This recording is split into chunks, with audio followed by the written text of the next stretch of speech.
Benvenuti, alchilliani! Fino a poco tempo fa avrei iniziato questo video con qualche battuta sagace su quanto questa saga di Poseidone, o Nettuno se vogliamo dirla alla romana maniera, sia la saga dimenticata per eccellenza quando si parla dei cavalieri.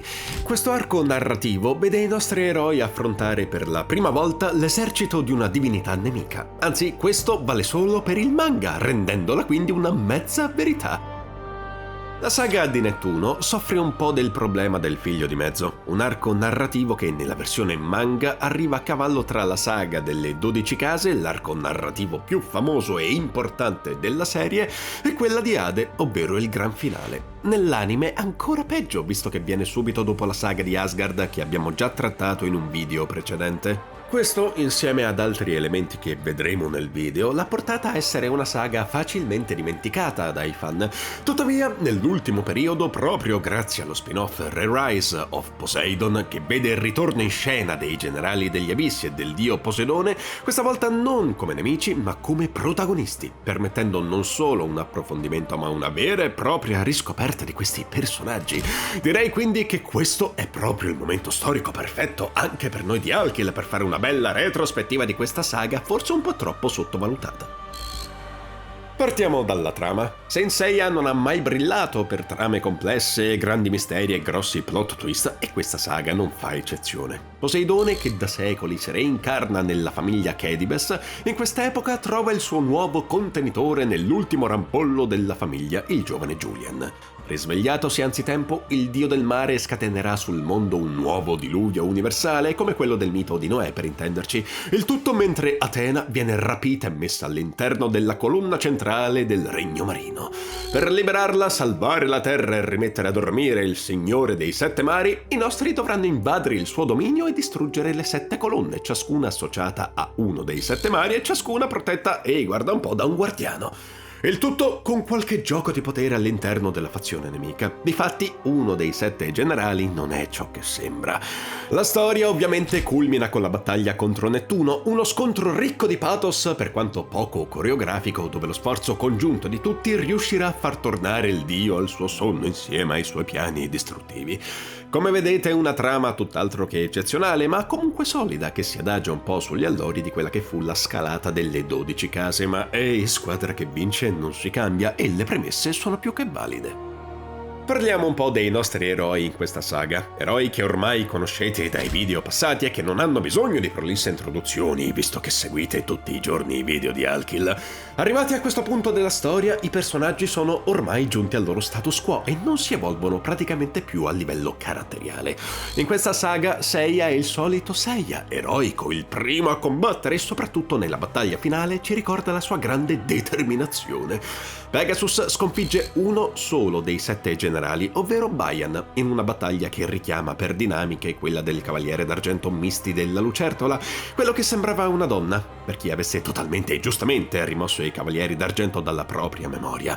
Non molto interessante, ma Pegasus non brilla mai militarmente se non c'è da compiere un tanto famigerato miracolo. Altrettanto sottotono è il nostro Yoga. Il cigno affronta e sconfigge Isaac, un suo vecchio compagno di addestramento creduto morto e ora passato alle schiere nemiche. Lo scontro non è brutto e la tematica non è neanche orribile.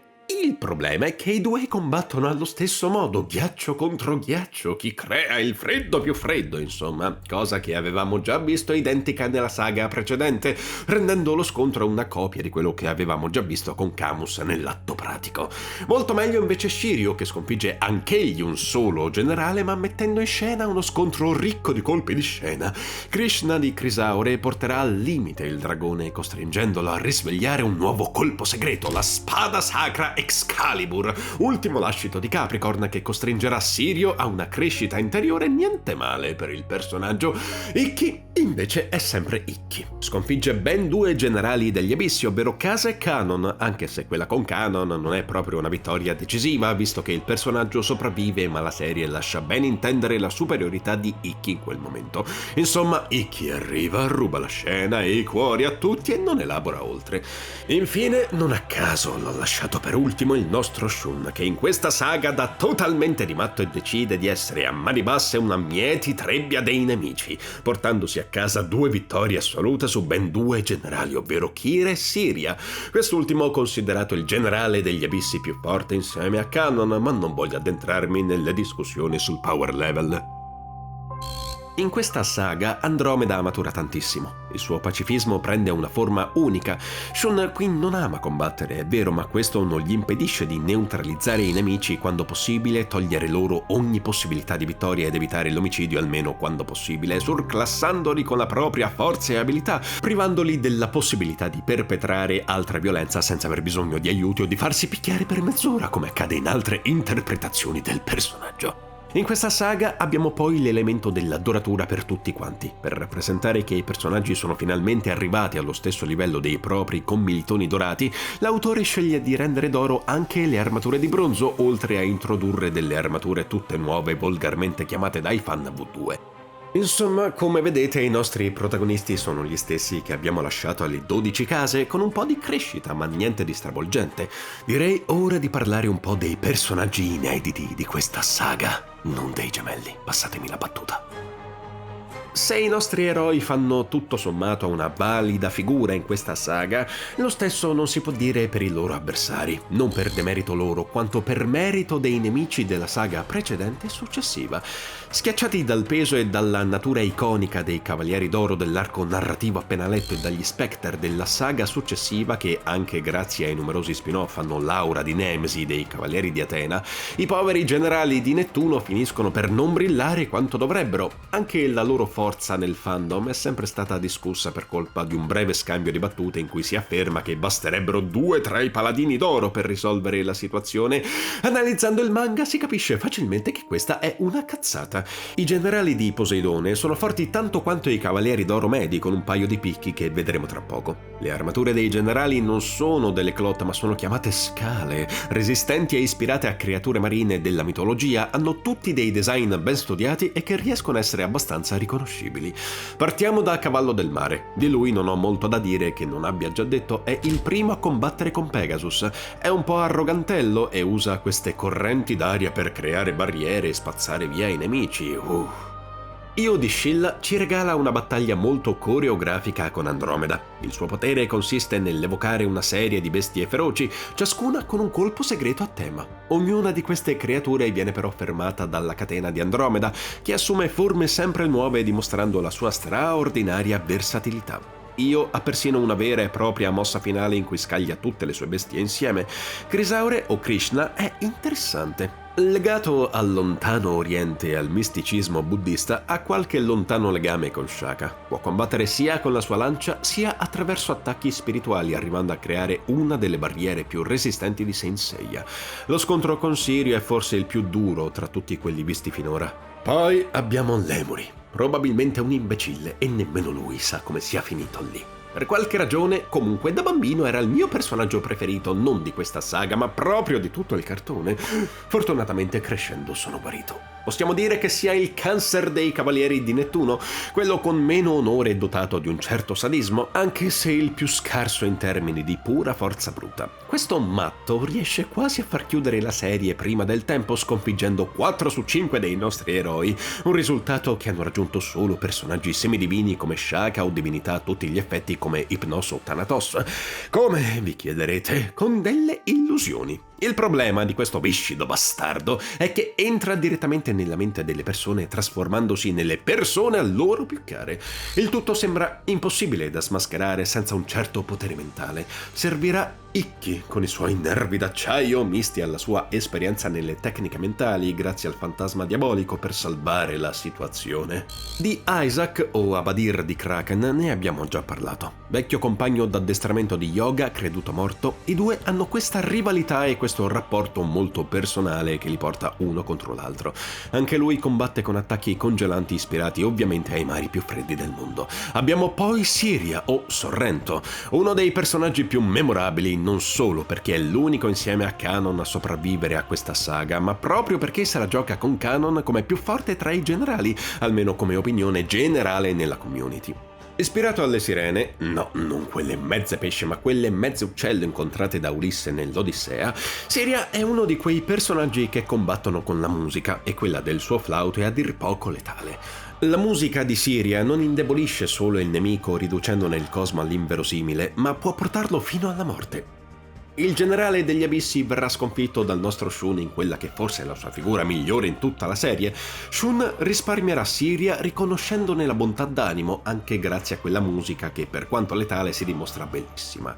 La natura empatica e umana di Sorrento apre la porta all'idea che forse i generali non siano necessariamente cattivi, ma solo fedeli a un dio ostile, il che li renderà validi protagonisti per uno spin-off.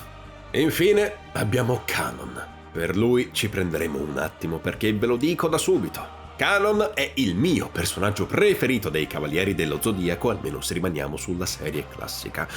Imprigionato e allontanato dal mondo, egli è in realtà il fratello gemello di Saga, desideroso di vendicarsi della dea da cui si è sentito abbandonato e dal mondo che l'ha isolato. È lui la mente dietro questo conflitto, è lui a risvegliare Poseidone convinto di poterlo manipolare per regnare infine lui sulle macerie di un mondo inabissato. Un personaggio che non agisce solo di forza bruta ma che sottilmente cerca vendetta, quasi come un personaggio di Martin capace di soppesare e valutare le forze in gioco.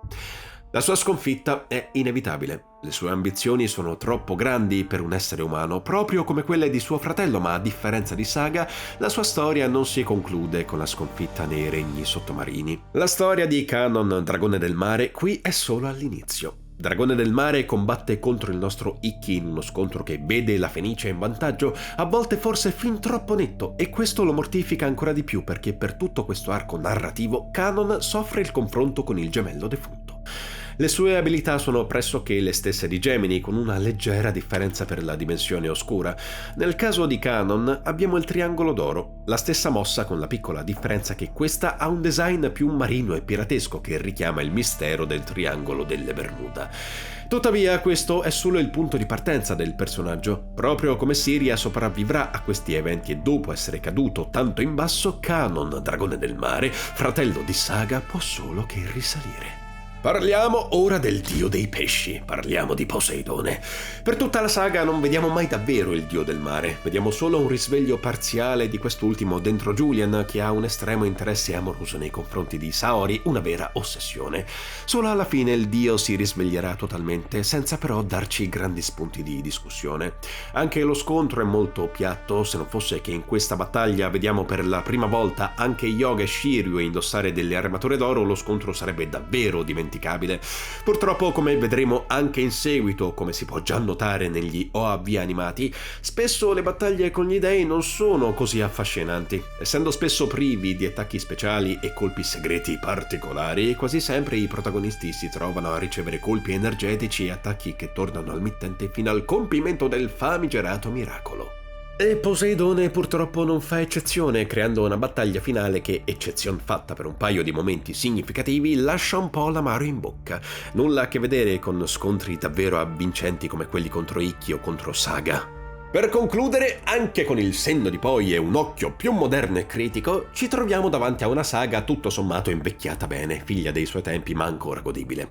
Il piano di Kanon è un po' sciocco, ovviamente. Inondare il mondo per regnare sui pesci pensando di raggirare un dio è un po' inconcludente, ma Kanon era anche accecato dalla rabbia. Diciamo che voleva solo annegare il mondo con il suo odio. Lo scontro con Nettuno poteva essere fatto 1000 volte meglio e anche il dio del mare meriterebbe maggior approfondimento, essendo una divinità davvero interessante. Purtroppo, come detto, questa saga soffre tante cose. Prima tra tutte il suo posizionamento sia nel manga che nell'anime.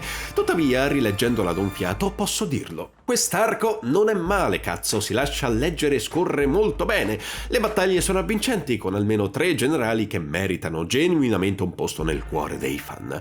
E ora ditemi pure la vostra nei commenti. Avete un generale preferito? Tra voi c'è qualcuno che di recente ha rivalutato questa saga oppure l'avete sempre ignorata? Vi ho fatto venire voglia di un rewatch o di una rilettura dei fumetti? Fatemelo sapere nei commenti.